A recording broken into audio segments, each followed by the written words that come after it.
আগামী নভেম্বরের প্রথমার্ধের মধ্যে বেসরকারি শিক্ষা প্রতিষ্ঠানে শিক্ষক নিয়োগে বিশেষ গণবিজ্ঞপ্তি প্রকাশ করা হতে পারে বলে বেসরকারি শিক্ষক নিবন্ধন ও প্রত্যয়ন কর্তৃপক্ষের এনটিআরসিএ সূত্রে জানা গেছে।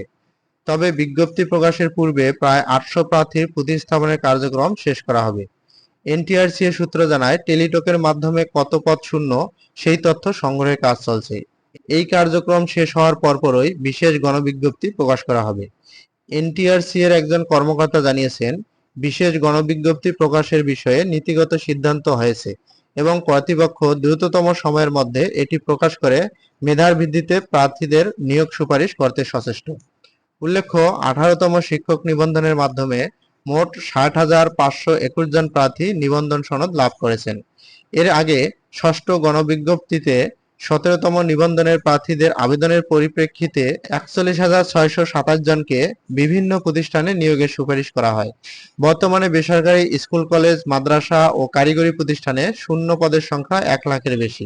ষষ্ঠ গণবিজ্ঞপ্তিতে সুপারিশ না পাওয়া প্রার্থী আয়োজিত এক সংবাদ সম্মেলনে আগামী নভেম্বরের মধ্যে 18তম শিক্ষক নিবন্ধন পরীক্ষায় চূড়ান্তভাবে উত্তীর্ণ কিন্তু ষষ্ঠ গণবিজ্ঞপ্তিতে সুপারিশ না পাওয়া 16,213 জনের নিয়োগ সহ দুটি প্রধান দাবি জানানো হয়েছে।